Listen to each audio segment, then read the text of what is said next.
Hello everybody, this is Refresh and I'm here to go over the Magic X Final Fantasy pre-release that I went to. This is the first Universes Beyond set that will be entering Standard and will be changing the face of Magic the Gathering forever, as Standard being the current rotating format is in many ways the face of Magic the Gathering, although Commander has already been influenced by Universes Beyond.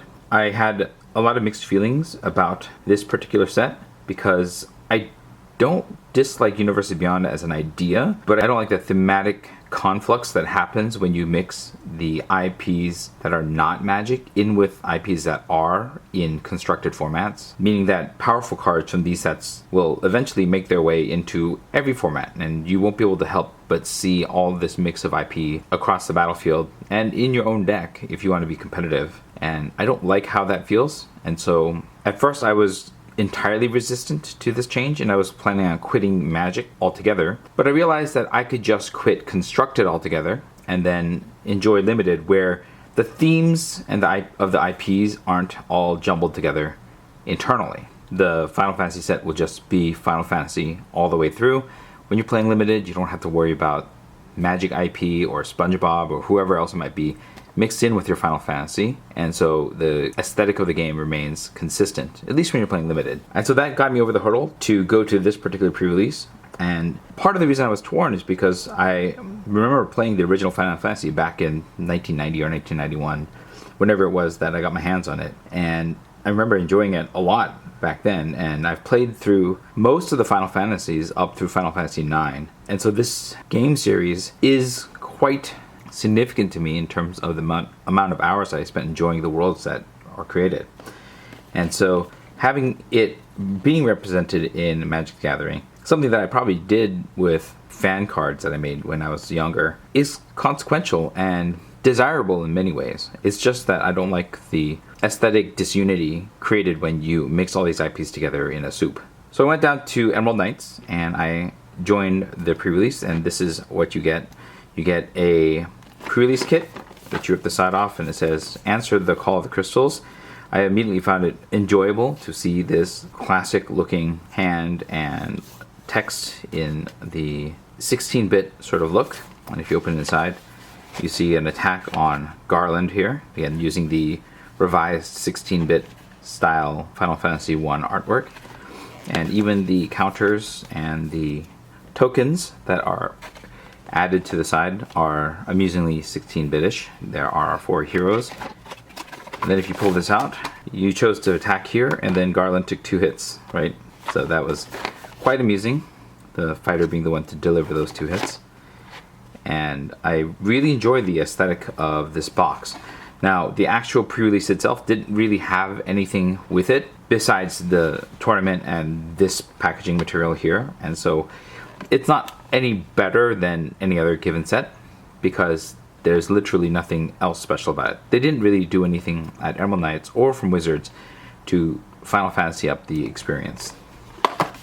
Inside, you get your spin down counter, in which case I got a generic Planeswalker symbol on the one side and then a Final Fantasy FF on the other. But you know, this is nothing special otherwise. It's pretty simple. And you get your building a pre-release deck guide. This is the same thing that we've had for a while. And then on the other side is just some artwork of Garland looking all menacing and rendered in a more painterly style. You get a promo. For me, I got Absolute Virtue from a Final Fantasy that I've never played, but looks like a really strong card. You get 1 card divider, which shows the King of Corneria, I think, and the Warriors of Light. Again, following that classic Final Fantasy I aesthetic. Then you get 6 packs of Magic, which you get to open and build a deck out of and play some games. So, taking a look at the cards in the set, I felt that there is a little bit of a miss mashing up together all the different Final Fantasies, in that, like with Aether Drift, there are many different themes across the planes, and mashing them together creates a bit of aesthetic disunity in the set, which was one of my complaints about that set. This actually holds true for Final Fantasy as well. You'd think that everything being Final Fantasy would be thematically consistent, but it's not, because the different Final Fantasies range from high fantasy, like the classic original Final Fantasies 1 through 4, all the way through futuristic alternative fantasies as well, like Final Fantasy 7, Final Fantasy 15, and all sorts of other unusual aesthetics in between, which means that as you look through the cards, you're going to find that some seem futuristic, some seem high fantasy. You have mechs and all sorts of other things mixed together. And so the feel of the set isn't really unified in any sort of particular aesthetic. I think the set would have felt aesthetically stronger if they really just nailed down to a certain group of Final Fantasy games which have some kind of aesthetic unity. That combined with the fact that there's no real story necessarily being told through this set, but rather it is just moments and characters and items from the different Final Fantasies, means that you kind of need to have some kind of appreciation for either the mechanics of Magic or the stories and games of Final Fantasy to actually get something out of this. If you aren't really familiar with either, this is going to be a pretty hard sell, because there's nothing that you really gain from looking through the cards, because you need that background with the Final Fantasy games to understand the references and know why this card is in here. And then you need to have an appreciation of Magic otherwise to be able to enjoy the mechanics of the game. And the mechanics are decent. I felt like they played out pretty well in Sealed, and I think that they will also play out pretty well in Draft as well. So as far as limited formats go, I think the Final Fantasy Magic set will still feel pretty good as a game. But it's just not as coherent and enjoyable as Tarkir Dragonstorm was, for example. So I opened up these packs and I'll show you what I got. Alright, so here are all the cards that I opened.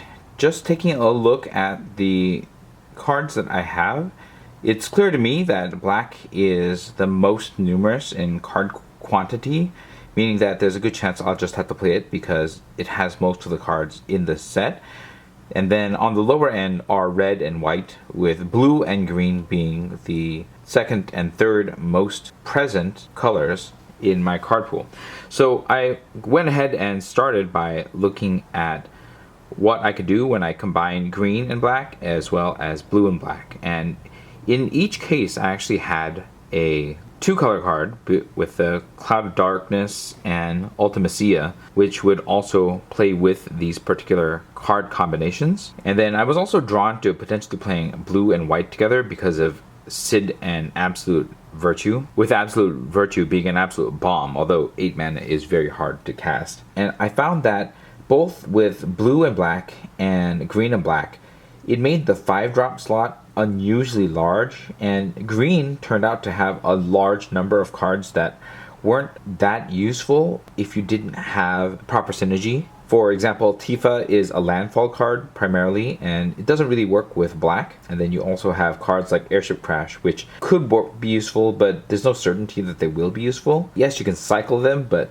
they may end up being dead cards in your deck. And so when you added all that together, green became less useful, and blue had the problem with the double summon Shivas fitting in the same card slot spot as the side quest Hunt the Marks, and the 2 travel overworlds not really being playable, leaving us with some actually surprisingly low value cards. The Laboratory Maniac, which masquerades as Vanadil Adventurers, also wasn't like a card that I was actually planning on playing, leaving us with significantly less useful cards overall. Trying those and finding them to be lacking, I also tried the blue-green combination, but they collided together in much the same problematic ways that they did with black. And then black and white felt like there wasn't a lot of synergy.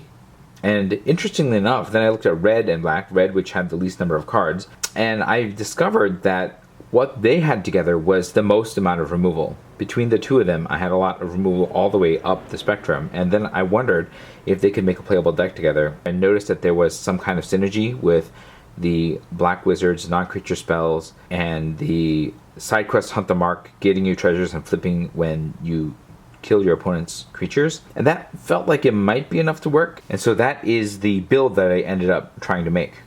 So this is the final deck that we built. We put in every single piece of removal that we had, which are 7 pieces between the Thunder Magic, the Suplex, Vane's Treachery, Overkill, and the 2 side quests, Hunt the Mark. And then on top of that, we have the Summon Primal Odin as an additional piece of removal, since it destroys a target creature an opponent controls the moment that it enters the battlefield. So that is 8 pieces of removal. In addition to that, we only have 11 creatures, so it's a very small suite of creatures, and Primal Odin doesn't last that long. He gets 1 swing before he dies, but if he connects in that swing, Odin does win the game, so that is one of my game-winning choices. We also have Cypher as the other bomb that we can use to try to win the game, giving any creature double strike when it attacks.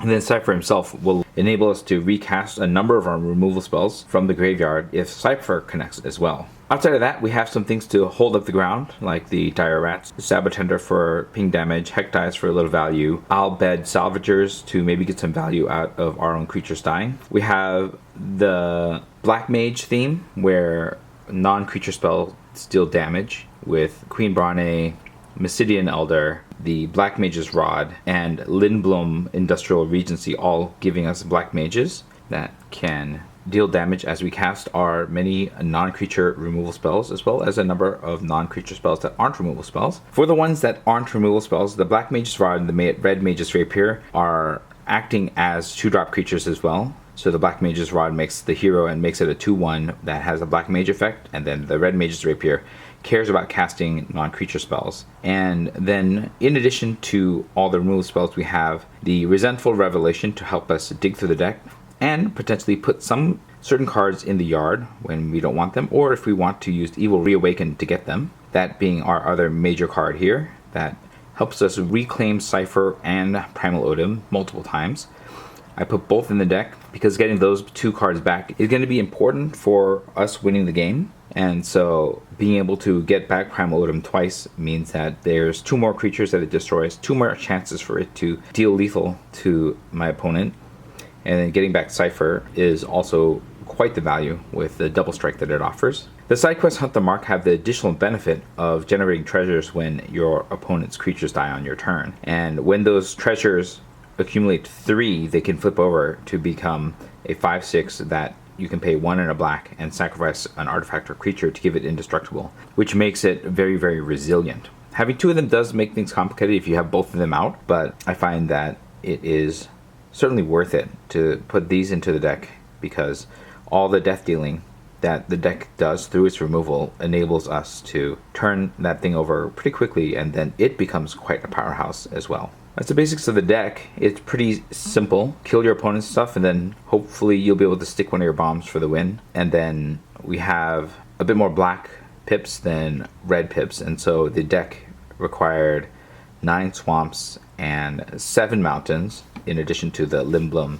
Industrial Regency as an additional red source. From there we sleeved up and went to games.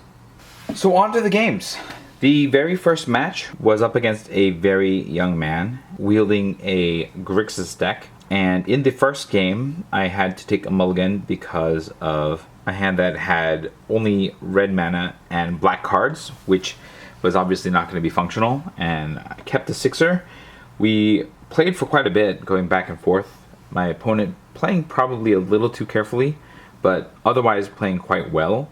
And eventually he defeated me because I just ran out of gas in the end, and he had a lot more resources at that point. In the second game, I was on the play again. This time again mulliganing to 6 off of a hand that had 2 expensive spells and 5 lands, which obviously is not a keeper. And in this case, I was able to land and stick my threats and remove my opponent's threats, and once they started getting into a patch of lands, I was able to finish them off before they could draw anything else. In the final game, what ended up giving me the win was ultimately Cypher doing quite the bang up job, giving my big creatures double strike, and then me removing anything that the big creatures wouldn't be a massive chump threat to.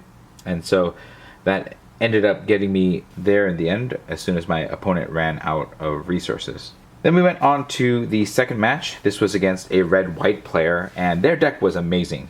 I was on the play, and I got color screwed on the first hand, keeping a hand that was all red spells and red lands, and then just not drawing any black mana for a while only drawing black cards. And so my opponent was able to run over me pretty quickly because of that.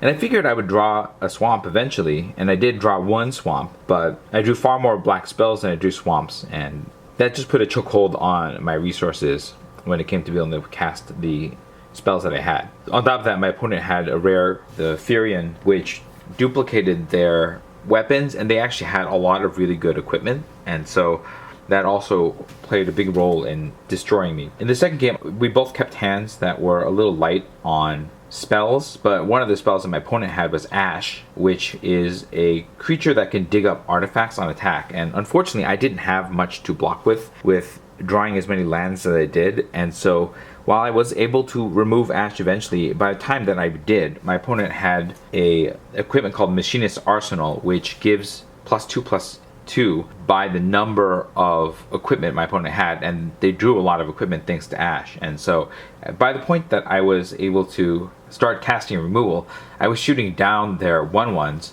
and then they were just re-equipping the Machinist's Arsenal onto the next largest creature that they had, meaning that there was little I could do to keep up with them in terms of the size of their Machinist's Arsenal, and I got beaten down pretty quickly, and that ended our second game and put me at 1-1 in matches very quickly.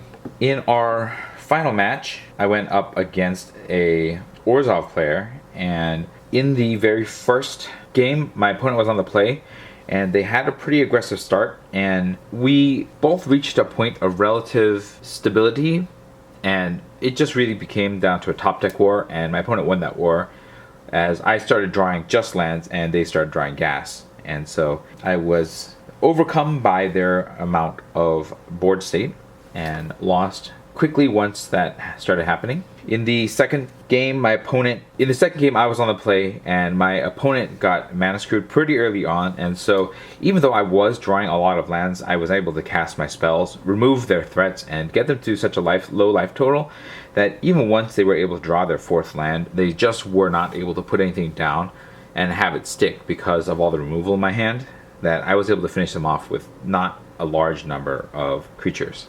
In our final game, the same thing happened again to my opponent. They kept a risky hand with low lands, and they just couldn't draw anymore while I was able to develop my board to the point that it was overwhelming compared to what they were able to play every turn. And so I won that one pretty handily, but not in a way that felt all that rewarding. And that is the end of the games. So how did I feel about this Final Fantasy pre-release? I felt like it was a little disappointing in the sense that the pre-release itself didn't really do anything extra, like many of the pre-releases past, to make the experience feel more like we were being invited into the world of Final Fantasy beyond just the cards. And again, I give the team at Wizards some amount of props for this very cleverly designed, very nostalgic box art for the pre-release kit, but there wasn't anything else, and I felt like there was a big miss on the part of Wizards to really incorporate the idea of these crystals and collecting crystals. And maybe like one of the things that we could do is complete a checkoff sheet, and then if you manage to complete all the quests, then you get one completely low value but still fun to get promo card of some sort. But there was nothing of that sort. There was nothing added to the pre-release experience that made you feel like you were playing Final Fantasy. There was no synergy added to the games or anything like that. And so that was a bit of a disappointment. And then that was further a disappointment that the set didn't feel thematically coherent because of all the Final Fantasies being so different and so many of them being represented. Don't get me wrong. Since I played what is still a majority of the games, I still recognize a lot of the cards. I just didn't feel like it was especially fun having characters from one Final Fantasy face off against other Final Fantasy characters, and there wasn't much that drew me into the overall experience. Much in the way that like when you play the Final Fantasy fighting game, The City or whatever it was called, it doesn't really feel that interesting because you're divorced from the actual story of Final Fantasy when you're playing those things. And without the story, there are some cool aesthetics to the games, but it feels like it's not as interesting. Now, admittedly, the earlier Final Fantasies were less story driven, but I still felt like they at least invited you into a consistent, coherent world. And that's not what we get with this Final Fantasy. It does play well in limited, so I'll give it that much. I enjoyed the set. I felt like the job select ability, while not entirely thematically resonant, was very effective in making equipment useful. And so every deck that I faced had at least one job select card in it. And so that was good. And I felt like most of the mechanics represented the cards and creatures either really well or sometimes just in really weird ways. Like Tifa having the landfall ability, I just don't understand how that connects to her character. And so I don't think that the Final Fantasy set is a home run, but I do think that it's fun. And if you are a fan of Final Fantasy and Magic, I think this is still a decent set to check out. Maybe play some limited games or pick up some cards and build a deck and see how it might play. At Emerald Knights, when you play through the tournament, at the end you will get to collect 2 play boosters from the set. And so we got 2 play boosters of Final Fantasy. The actual cost of this particular pre-release is actually increased by $10, and so that also doesn't feel that good, but it is, I suppose, the cost of the license, and that makes Magic the Gathering even more expensive right now, making playing this making buying physical product less desirable. And I don't know if I will be doing anything beyond this, but we will see. So, did you go to your pre-release? Let me know what your experience was like in the comments below. I'll be moving on to playing Final Fantasy on Arena next, and so after I catch up with Tarkir Dragonstorm and Strixhaven, you'll be seeing those videos pop up shortly thereafter. Feel free to share your thoughts about the set in the comments below. This was Refresh. Thanks for watching, and I will see you next time.